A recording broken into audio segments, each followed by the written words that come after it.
स्वागत है सभी का फिर से भारतीय विजन क्लासेस में। आ गया है एक और सीरीज। ये सीरीज है उपन्यास सीरीज। आज हम इस क्लास में गोदान उपन्यास को पढ़ेंगे और प्रारंभ से पढ़ेंगे। जैसा कि सबको पता है, गोदान उपन्यास महान कथाकार प्रेमचंद का एक प्रमुख उपन्यास है और इस उपन्यास को हम पार्ट 1 बाय पार्ट 1 यानी सब कुछ यानी संपूर्ण निचोड़ इसमें पढ़ेंगे। मित्रों, वीडियो प्रारंभ करने से पहले आपसे रिक्वेस्ट होगा कि आप भारतीय विजन क्लासेस को सब्सक्राइब कर देंगे, क्योंकि यहाँ पर आपको सब कुछ मिलने वाला है। सब कुछ फ्री में मिलेगा। वीडियो क्लासेस के साथ साथ आपको पीडीएफ भी फ्री में मिलेगा। अतः आपसे फिर से रिक्वेस्ट होगा कि आप भारतीय विजन क्लासेस चैनल को सब्सक्राइब कर देंगे और बेल आइकन को भी क्लिक कर देंगे। चलिए प्रारंभ करते हैं गोदान उपन्यास का सीरीज 1 यानी पार्ट 1। आज हम इस क्लास में गोदान उपन्यास का पात्र परिचय देखेंगे। आज हम इस क्लास में महान कथाकार, उपन्यास सम्राट, कथा सम्राट प्रेमचंद की प्रसिद्ध उपन्यास गोदान के पात्र को देखेंगे। गोदान उपन्यास के पात्र 2 वर्गों में बटे हुए थे। गोदान उपन्यास के पात्र जो थे वे 2 वर्गों में बटे हुए थे, यानी इसमें 2 वर्ग के पात्र थे। एक ग्रामीण पात्र थे और दूसरे क्या थे तो शहरी पात्र थे। यानी गोदान उपन्यास में जो पात्र थे वे ग्रामीण भी थे और शहरी भी पात्र थे, क्योंकि गोदान उपन्यास में भी कथा भी जो चलती है वे ग्रामीण कथा भी चलती है और शहरी कथा भी चलती है। तो गोदान उपन्यास का जो पात्र था वो 2 वर्गों में था, ग्रामीण पात्र, शहरी पात्र। हम एक एक करके देखेंगे। सबसे पहले हम ग्रामीण पात्रों को देखेंगे। ग्रामीण पात्रों में जो सबसे पहले आते हैं होरी, कह सकते हैं होरी ही क्या है तो गोदान उपन्यास के नायक भी माने जाते हैं। तो ग्रामीण पात्रों में जो सबसे पहले थे होरी। होरी क्या है तो गोदान उपन्यास का नायक है। एक एक बिंदु को पढ़ेंगे। होरी क्या है, गोदान उपन्यास का नायक है। होरी भारतीय किसान का प्रतिनिधि पात्र है, यानी होरी गोदान उपन्यास में भारतीय किसान का प्रतिनिधि पात्र के रूप में उभरे हैं। होरी बेलारी गांव का एक गरीब किसान है, यानी होरी का गांव क्या है तो बेलारी है। कौन सा गांव है, बेलारी है। होरी क्या है तो भारतीय किसान का प्रतिनिधि पात्र है। होरी गोदान उपन्यास का नायक है। होरी के पास गांव में 5 बीघा जमीन, 1 जोड़ा बैल, कुछ बांस की कोठियां हैं और एक कच्चा घर है। होरी के पास, उसके गांव में यानी होरी के पास 5 बीघा जमीन है, 1 जोड़ा बैल है, कुछ बांस की कोठियां हैं और एक कच्चा घर है। ये होरी का क्या है तो गांव में उसके पास क्या क्या है इसमें चर्चा किया गया है। एक बार फिर से देख लीजिए। होरी क्या है तो गोदान उपन्यास का नायक है। होरी भारतीय किसान का प्रतिनिधि पात्र है। होरी कहाँ रहता है तो बेलारी गांव में रहता है। होरी के पास कितना जमीन है, 5 बीघा जमीन है और 1 जोड़ा बैल है, कुछ बांस की कोठियां हैं और एक कच्चा घर है। आगे देखिए। आगे है होरी जाति का क्या है तो होरी जाति का क्या है तो महतो है, जिसे कुर्मी भी कहा जाता है। होरी जाति क्या है, महतो या कुर्मी है। होरी की पत्नी धनिया है, जिसकी उम्र कितनी बताई गई है तो होरी की पत्नी जो धनिया है जिसकी उम्र बताई गई है 36 वर्ष। होरी की पत्नी धनिया कितने वर्ष की है तो 36 वर्ष की है। होरी के संतान, यहाँ देखेंगे होरी के संतान। होरी के 6 संतानों में मात्र 3 संतान ही जिंदा है, यानी होरी के 6 संतान हुए थे परंतु उसमें से मात्र 3 संतान ही जिंदा है और तीनों ही संतानों की चर्चा गोदान उपन्यास में है। यहाँ पहला है गोबर। गोबर क्या है तो होरी का पुत्र है, जिसकी उम्र कितनी बताई गई है 16 वर्ष। सोना, सोना क्या है तो होरी की पुत्री है, जिसकी उम्र कितनी बताई गई है 12 वर्ष। रूपा, रूपा कौन है तो होरी की पुत्री है, जिसकी उम्र कितना बताई गई है तो 8 वर्ष। रूपा की उम्र कितनी बताई गई है 8 वर्ष। होरी के भाई भी थे हीरा और शोभा, इनका भी चर्चा गोदान उपन्यास में है। तो ये होरी के क्या थे, होरी के संतान थे और होरी के भाई थे। आगे बढ़ते हैं। अब यहाँ देखिए, होरी को गाय पालने की महत्वाकांक्षा होती है परंतु उसके जीवन में पूरा नहीं हो पाता है। यानी होरी को गाय पालने की एक इच्छा होती है कि मैं भी अपने घर में गाय रखूँगा, परंतु उसकी इच्छा ही रह जाती है और जो उसका सपना होता है कि मैं अपने घर में गाय रखूँगा, मेरे बाल बच्चे गाय का दूध पिएंगे, वह उसका सपना कभी पूरा नहीं हो पाता है। होरी की विचारधारा कर्मफलवाद और जन्मांतरवाद से जुड़ी हुई है। होरी की जो विचारधारा है वे कर्मफलवाद और जन्मांतरवाद से जुड़ी हुई है, क्योंकि उसके साथ जब उसके साथ गलत होता है तो वह कहता है कि हमारा जन्मांतरवाद है, जिसके कारण हम क्या है, हमारे साथ ऐसा हो रहा है। आगे देखिए, होरी का राय साहब के प्रति श्रद्धा भाव रहता है। होरी का हमेशा क्या रहता है, राय साहब के प्रति श्रद्धा भाव रहता है, जिसके कारण होरी का अपने पुत्र से हमेशा क्या रहता है, तो विद्रोह भाव इसी के कारण होता है, क्योंकि होरी का पुत्र गोबर जो होता है वह राय साहब से हमेशा विद्रोह भाव रखता है, परंतु होरी हमेशा राय साहब से श्रद्धा भाव रखता है। यहाँ ध्यान दीजिएगा, होरी को गाय पालने की एक महत्वाकांक्षा थी, इच्छा थी, आशा थी, सपना थी।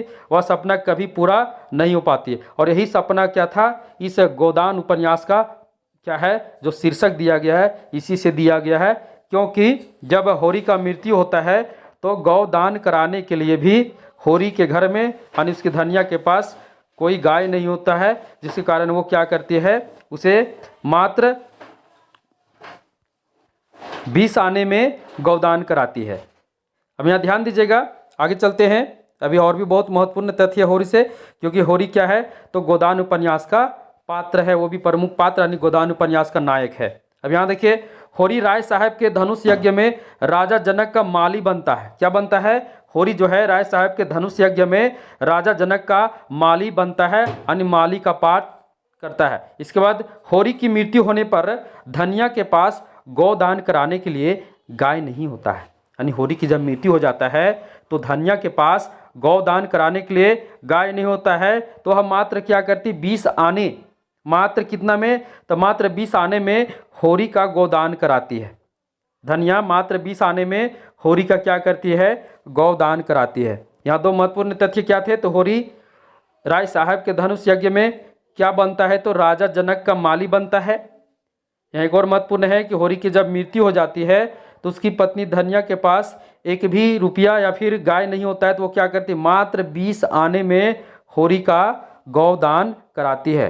क्योंकि हिंदू धर्म में यह लिखा गया है कि मरने के बाद आत्मा की शांति के लिए गौदान कराई जाती है, परंतु धनिया के पास अपने पति होरी की गौदान कराने के लिए एक भी रुपये या फिर गाय नहीं होता है। मात्र 20 आने में क्या करती है, अपने पति होरी की गौदान कराती है। गोदान उपन्यास का अगला पात्र यहाँ पात्रा है धनिया, जो क्या है, होरी की पत्नी है। तो यहाँ देखिए, होरी की पत्नी और गोबर, रूपा और सोना की माता है। होरी के प्रति समर्पित पत्नी है। धनिया जो है होरी के प्रति समर्पित पत्नी है। अन्याय शोषण के प्रति विद्रोह भाव रखने वाली स्त्री है, यानी धनिया जो है अन्याय शोषण के प्रति विद्रोह भाव रखने वाली स्त्री है। वात्सल्य से युक्त मातृत्व भाव है भरा हुआ, यानी धनिया में वात्सल्य से युक्त और मातृत्व का भाव भी भरपूर रूप से भरा हुआ है। आगे है, धनिया में क्रोध की भाव प्रचुर है, यानी धनिया में जो है क्रोध की भाव क्या है, प्रचुर है। अगर जब वो क्रोध में होती है तो गालियों की भरपूर वर्षा करती है, यानी धनिया जो थी जब वो क्रोध में आ जाती थी तो गालियों की भरपूर वर्षा करती थी। अगला महत्वपूर्ण पात्र है गोबर, यानी होरी का पुत्र। होरी और धनिया का क्या है, पुत्र है, जिसकी उम्र कितनी बताई गई है उपन्यास के प्रारंभ में, 16 वर्ष। खेतों के कामों में बिल्कुल रुचि नहीं रखता था, यानी गोबर जो था वह खेतों के कामों में बिल्कुल रुचि नहीं रखता था। राय साहब के प्रति विद्रोह का भाव था, यानी गोबर में राय साहब के प्रति विद्रोह का भाव था। हिंदू विश्वासों और मान्यताओं का भी क्या था, तो गोबर विरोधी था। गोबर जो था हिंदू विश्वासों और मान्यताओं का भी क्या था, विरोधी था। शहर जाकर खन्ना के चीनी मिल में काम करता है। मालती के यहाँ 15 रुपये पर माली की नौकरी भी करता है। और विधवा झुनिया का पति है, यानी जो गोबर था वो विधवा झुनिया का पति भी था, क्योंकि झुनिया को वह विवाह से पहले क्या करता है, तो वह विवाह से पहले ही गर्भवती कर देता है। तो विधवा झुनिया का फिर अंत में क्या होता है, वह उसका पति भी बन जाता है। एक और महत्वपूर्ण तथ्य है, गोबर जो है आधुनिक पीढ़ी का प्रतिनिधि पात्र है। गोबर जो है आधुनिक पीढ़ी का प्रतिनिधि पात्र है। एक बार फिर से देख लेंगे, गोबर क्या है, तो होरी और धनिया का पुत्र है। उम्र कितना बताया गया है, 16 वर्ष। खेतों के कामों में उसे बिल्कुल रुचि नहीं था। राय साहब के प्रति गोबर विद्रोह का भाव रखता था। हिंदू विश्वासों और मान्यताओं के प्रति गोबर का क्या था, गोबर विरोधी था उसका। शहर जाकर खन्ना के चीनी मिल में काम करता था। मालती के यहाँ 15 रुपये में माली का भी नौकरी करता था और विधवा झुनिया का पति था और आधुनिक पीढ़ी का प्रतिनिधि पात्र था। अगला पात्र है पंडित दाता दीन। कौन, पंडित दाता दीन। ये क्या है, तो माता दीन का पिताजी है और सेमरी गांव में पशु चिकित्सा करते हैं। साथ ही साथ ये वेद भी है, यानी रोग वगैरह को भी देखा करते हैं। पंडित दाता दीन गांव के नारद थे, यानी उपन्यास सम्राट ने यानी कथाकार के अनुसार पंडित दाता दीन गांव के क्या थे, नारद थे। परीक्षा में प्रश्न आता है कि गोदान उपन्यास में वह कौन सा पात्र है जो गांव का नारद था, तो पंडित दाता दीन। आगे देखिए, शादी ब्याह तय करने में उन्हें बड़ा आनंद मिलता था। यानी पंडित दाता दीन को शादी ब्याह तय करने में उन्हें बड़ा आनंद मिलता था, क्योंकि वे इस कर्म को बहुत ही अच्छा समझते थे, इसलिए शादी ब्याह अक्सर वे तय किया करते थे। और होरी के पुत्रियों का भी विवाह उन्होंने ही तय किया था। आगे देखिए, साथ ही साथ जो पंडित दाता दीन थे, वे साथ ही साथ क्या करते थे, तो गांव में महाजन का भी काम किया करते थे, यानी सूद पर पैसे देने का भी काम किया करते थे। एक बार इसे फिर से देख लेंगे। माता दीन के पिताजी हैं, सेमरी गांव के पशु चिकित्सा का काम करते हैं। पंडित दाता दीन गांव के क्या हैं, नारद हैं। शादी ब्याह तय करने में उन्हें बड़ा आनंद मिलता है और महाजन का भी काम किया करते हैं। अगला पात्र है पंडित माता दीन। दाता दीन का पुत्र है और चमारिन सिलिया को अपने घर में रखा हुआ है। अंत में चमारिन सिलिया को अपना भी लेता है। यानी पंडित माता दीन जो है दाता दीन का पुत्र है, यानी यह जाति का पंडित है, लेकिन अपने घर में किसे रखा हुआ था, तो चमारिन सिलिया को। और ऐसा होता है कि अंत में वह चमारिन सिलिया को अपना भी लेता है। अगला पात्र है लाला पटेश्वरी। लाला पटेश्वरी, जिसे पटवारी भी कहा गया है गोदान उपन्यास में, गांव में यह महाजनी का काम करता था। यानी लाला पटेश्वरी जो था वो गांव में महाजनी का काम करता था। महाजनी मतलब पैसे सूद पर जो दिया जाता है वह काम करता था। उसके बाद है झिंगुरी सिंह। यह भी गांव का सबसे बड़ा महाजन था और इनकी 2 पत्नियां थी, जिसमें से पहली पत्नी की मृत्यु हो गई थी, जिसके कारण यह दूसरी शादी किया था। आगे है गंडा सिंह। गंडा सिंह कौन है, तो गांव का थानेदार है। यह होरी के घर गाय की हत्या की तहकीकात करने आता है। यानी जब होरी की गाय की हत्या कर दी जाती है जहर देकर, तो उसी की तहकीकात करने के लिए वह गांव में आता है। और जाते समय धनिया को क्या कहता है, तो धनिया को दिलेर औरत कहता है। क्या कहता है, दिलेर औरत कहता है। अगला पात्र है मगरू शाह। मंगरू शाह जो है गांव का सबसे धनी व्यक्ति है। यानी मंगरू शाह जो था वो गांव का सबसे धनी व्यक्ति था। यह होरी की ऊख की फसल को 150 रुपये में नीलाम कर अपने नाम करा लेता है। यानी मंगरू शाह जो था गांव का सबसे बड़ा धनी व्यक्ति था और यह होरी की जो ऊख की फसल जो पैदा हुई थी उसे 150 रुपये में अपने नाम से नीलाम करा लेता है। अगला पात्र है भोला। भोला जो है सेमरी से मिला पूर्वे गांव का ग्वाला है। दूध मक्खन का व्यापार करता है और अच्छे दाम मिलने पर गायों को बेच भी देता है। यानी भोला जो है यह दूध मक्खन का व्यापार करता है, यानी दूध मक्खन बेचने का इसका व्यापार है। और कभी कभी अच्छे दाम अगर इनके गायों को मिल जाता है तो क्या करता है, उसे बेच भी देता है। कहाँ का रहने वाला है? तो पूर्वे का रहने वाला है। पूर्वे कहाँ से सटा हुआ? तो सेमरी गांव से सटा हुआ है। सेमरी कहाँ, सेमरी के रहने वाले कौन थे? तो जमींदार साहब थे ना। आगे देखिए, यह होरी को 80 रुपये की गाय उधार देता है। अब होरी को 80 रुपये की गाय उधार क्यों देता है? तो इसके पीछे भी कारण था। होरी इसे विवाह करने का लालसा देता है, यानी भोला जो था उसकी पहली पत्नी की मृत्यु हो जाती है, जिसके कारण उसे दूसरे विवाह की चिंता होती है, दूसरे विवाह करने की लालसा होती है, और यह लालसा होरी देता है। तो वह होरी को 80 रुपये में गाय उधार देने के लिए तैयार हो जाता है और दे भी देता है। आगे देखिए, भोला जो है झुनिया का पिता है। इसके और भी पिता है, और झुनिया का ही नहीं, जेठा, कामता, जंगी का भी पिता है। यानी झुनिया जो है भोला की पुत्री है जो विधवा है, और जेठा, कामता और जंगी क्या हैं? तो भोला के पुत्र हैं। अगला पात्र है राम सेवक महतो।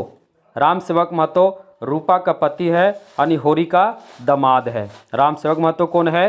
तो रूपा का पति है और होरी का दामाद है। उसके बाद है झुनिया, एक विधवा है, भोला की पुत्री है और गोबर की पत्नी बनती है।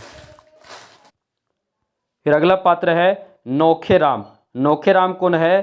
तो राय साहब का कारकुन है। राय साहब का क्या है? कारकुन है। उसके बाद देखिए दुलारी सहुआइन। दुलारी सहुआइन कौन है?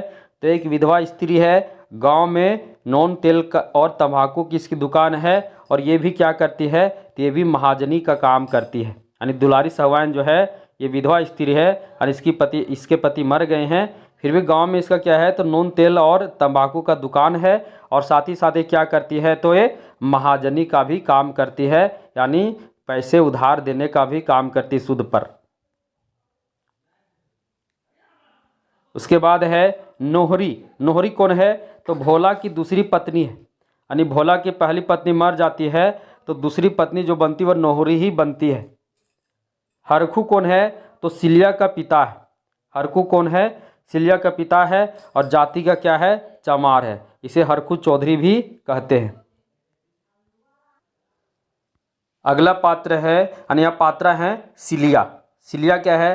हरखू की बेटी है और माता दिन की रखेल है, यानी माता दिन इसे अपने घर में रखता है, परंतु अंत में क्या करता है? माता दिन इसे स्वीकार भी कर लेता है, इसे अपना भी लेता है। और माता दिन को सिलिया से एक पुत्र भी होता है, जिसका नाम क्या है? तो उसका नाम जो है रामू है, जिसकी मृत्यु भी हो जाती है।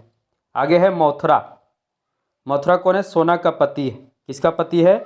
सोना का पति है। सोना किसकी पुत्री थी? तो सोना होरी की बड़ी पुत्री थी, जिसका उम्र कितना बताया गया है? तो 12 वर्ष बताया गया है। आगे देखिए रूपा। रूपा कौन है? तो होरी की 8 वर्षीय पुत्री है। होरी की कौन है? तो 8 वर्षीय पुत्री है, यानी बेटी है। उसके बाद है सोना। सोना भी कौन है? तो होरी की ही 12 वर्षीय पुत्री है या बेटी है। आगे शोभा। शोभा कौन है? तो शोभा होरी का क्या है? भाई है। शोभा कौन है? होरी का भाई है। उसके बाद है हीरा। हीरा भी कौन है? तो होरी का भाई है, और होरी के गाय को जहर देने वाला, यानी हीरा जो है यह भी होरी का भाई है। और होरी जो भोला के यहाँ से नई गाय लेकर आता है, उसे जो जहर रात को जो दिया जाता है, किसके द्वारा दिया जाता है? तो वह हीरा के द्वारा ही दिया जाता है। हीरा होरी की गाय को जहर देकर क्या होता है? गांव छोड़कर भाग भी जाता है। यहाँ शोभा और हीरा क्या है? होरी के भाई है। सोना रूपा कौन है? तो होरी के बेटी है। मथुरा कौन है? सोना का पति है। और सिलिया कौन है? तो सिलिया हरखू की बेटी है और माता दिन की रखेल है। अगले पात्र हैं पुन्नी, यानी पुनिया स्त्री है, यानी पात्रा है। हीरा की पत्नी है और स्वभाव से बहुत ही क्रोधी स्त्री है। स्वभाव से क्या है? बहुत ही क्रोधी स्त्री है, यानी गाली गलौज करने में बहुत आगे है। फिर है चूहिया। चूहिया भी क्या है? एक पात्रा है ना। बड़े बड़े स्तनों वाली स्त्री है, और घायल गोबर की देखरेख भी करती है, यानी घायल गोबर जब उपन्यास के अंत में जब गोबर घायल हो जाता है तो उसका देखरेख भी कौन करती है? तो चूहिया ही करती है। आगे है सुंदरिया। सुंदरिया कौन है? तो होरी की गाय का नाम है, याद रखना। सुंदरिया जो है होरी के गाय का नाम यहाँ दिया गया है। ये परीक्षा में प्रश्न आता है कि गोदान उपन्यास में सुंदरिया कौन थी, तो होरी की गाय थी। आगे, कामता और जंगी। कामता और जंगी दोनों कौन है, तो भोला के पुत्र हैं। कौन है, भोला के पुत्र हैं। मंगल कौन है, तो मंगल गोबर का दूसरा पुत्र, क्योंकि गोबर का जो पहला पुत्र है वह मर जाता है, तो मंगल जो है गोबर का यह दूसरा पुत्र है। उसके बाद रामू। रामू कौन है, तो सिलिया और माता दिन का पुत्र है, जिसकी मृत्यु हो जाती है। अभी हम देख रहे थे गोदान उपन्यास के ग्रामीण पात्र को। सभी ग्रामीण पात्रों को देखे। हम प्रारंभ किए थे होरी से। होरी क्या है, तो गोदान उपन्यास का क्या है, नायक है। और कह सकते हैं कि पूरा उपन्यास होरी के इर्द गिर्द ही घूमता है। यहाँ देखिए एक बार फिर से होरी। होरी के बाद धनिया जो होरी की पत्नी है। फिर हम गोबर की चर्चा किए। गोबर के बाद जो गोबर जो है होरी का ही पुत्र था। उसके बाद चर्चा किए हम पंडित दाता दिन। पंडित दाता दिन के बाद चर्चा किए पंडित माता दिन, यानी दाता दिन का पुत्र। उसके बाद लाला पटेश्वरी झिंगुरी सिंह की चर्चा किए। दोनों क्या हैं, तो दोनों महाजन ही हैं गांव के। उसके बाद गंडा सिंह की चर्चा किए, मगरू शाह की चर्चा किए। उसके बाद भोला की चर्चा किए, जो दूध मक्खन का व्यापार करता है और होरी को 80 रुपये में गाय उधार देता है। उसके बाद राम सेवक महतो, झुनिया, नौखेराम, दुलारी सहवान, नोहरी, हरखू सभी की चर्चा किए। हम बहुत ही शॉर्ट में एक प्रकार से कहते पात्र परिचय को लेकर आकर आपके सामने प्रस्तुत हैं। आपको पूरा उपन्यास का पात्र परिचय अगर मालूम हो जाएगा कि कौन क्या है, तो आपको उपन्यास पढ़ने में ज़्यादा मजा आएगा। अब देखिए सिलिया, मथुरा, रूपा, सोना जान ही रहे हैं, दोनों क्या है, होरी की बेटी हैं। शोभा और हीरा क्या है, तो होरी के भाई हैं। उसके बाद पुन्नी को देखे, चूहिया को देखे, सुंदरिया को देखे, कामता और जंगी, मंगल, रामू सभी ये सभी क्या हैं, तो सभी ग्रामीण पात्र हैं। इनमें से जो सुंदरिया याद रखना, सुंदरिया जो है होरी के गाय का नाम दिया हुआ था। यानी होरी के घर में जब गाय आती है तो घर वाले उस गाय का नाम क्या रखते हैं, तो सुंदरिया रखते हैं, याद रखना। अब हम आगे बढ़ते हैं, शहरी पात्र को देखते हैं। शहरी पात्र में सबसे पहले आते हैं राय साहब। कौन आते हैं, राय साहब जो जमींदार हैं और जिनका नाम क्या है, तो अमरपाल सिंह है। क्या नाम है, अमरपाल सिंह है। राय साहब एक जमींदार हैं जो सेमरी गांव में रहते हैं। याद रखना, राय साहब एक जमींदार हैं जो सेमरी गांव में रहते हैं। ये असमियों को उसका एक भी लगान नहीं छोड़ते। यानी राय साहब जो थे वे असमियों से उनका एक भी लगान नहीं छोड़ते थे।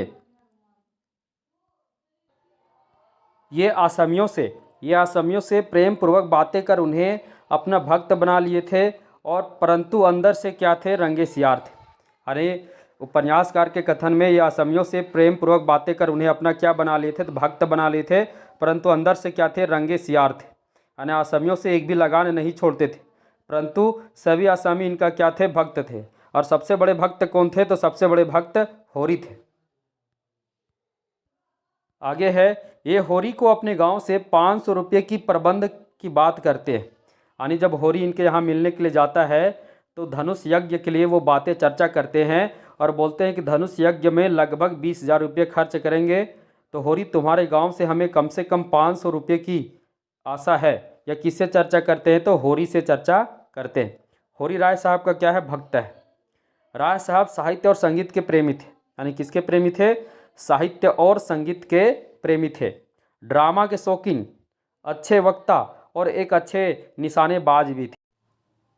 आगे, ये हर वर्ष अपने यहाँ धनुष यज्ञ किया करते थे, और इस बार धनुष यज्ञ में जो नाटक खेल रहे थे उस नाटक में होरी को राजा जनक का माली बनने का पात्र दिए थे। अगले शहरी पात्र हैं मिस्टर मेहता।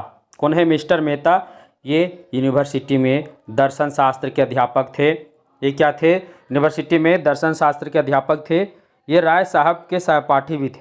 यानी ये राय साहब यानी अमरपाल सिंह जो जमींदार थे उनके सहपाठी भी थे, और यूनिवर्सिटी में दर्शन शास्त्र के अध्यापक भी थे। मालती मिस्टर मेहता को फिलासफर कहती है। क्या कहती है, मालती जो है मिस्टर मेहता को फिलासफर कहती है। आगे है मिस्टर मेहता को सामाजिक समझौता, मिस्टर मेहता जो है विवाह को क्या मानते थे, तो मिस्टर मेहता विवाह को सामाजिक समझौता मानते थे। आगे मिसेज मालती इन्हें अपना साथ, यानी मिस्टर मालती जो है इन्हें अपने साथ लिव इन रिलेशनशिप में रहने को कहती है, यानी मिस्टर मालती जो है इन्हें अपने साथ रहने के लिए लिव इन रिलेशनशिप, यानी कहा जा सकता है कि जिसमें विवाह नहीं होता है और स्त्री पुरुष अपने साथ रहते हैं वही लिव इन रिलेशनशिप होता है। क्योंकि उपन्यास के अंत में मेहता साहब मालती से विवाह करने का प्रस्ताव रखते हैं, परंतु मालती कहती है कि विवाह नहीं करना है, हमें किस प्रकार रहना है, तो लिव इन रिलेशनशिप में रहना है। अगले पात्र है मालती यानी मिसेज मालती। मिस मालती नवयुग की साक्षात प्रतिमा थी। मिस मालती नवयुग की साक्षात प्रतिमा थी। इनकी सुंदरता के आगे मिस्टर खन्ना फिदा थे, यानी मिस्टर खन्ना जो है वो मिस मालती की सुंदरता के आगे क्या थे, फिदा थे, हमेशा उन पर मरते थे। आगे ये बाहर से तितली लेकिन अंदर से क्या थी, तो अंदर से मधुमक्खी थी। ये बाहर से तितली और अंदर से मधुमक्खी थी। आगे है ये मिस्टर मेहता के विचारों से प्रभावित थी, यानी मिस मालती जो थी वो मिस्टर मेहता के विचारों से क्या थी, प्रभावित थी।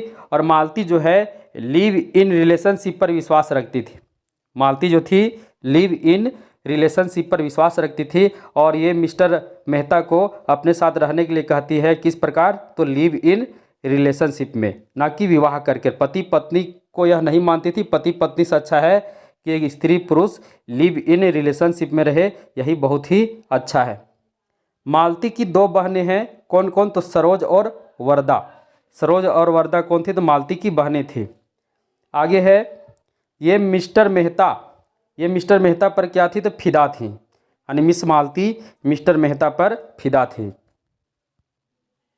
और मालती पर कौन फिदा थी, मालती पर कोई फिदा नहीं थी, फिदा थे। कौन फिदा थे, तो मालती पर फिदा थे मिस्टर खन्ना। और मालती किस पर फिदा थी, तो मालती मिस्टर मेहता पर फिदा थी। अगले पात्र हैं मिर्जा खुर्शीद।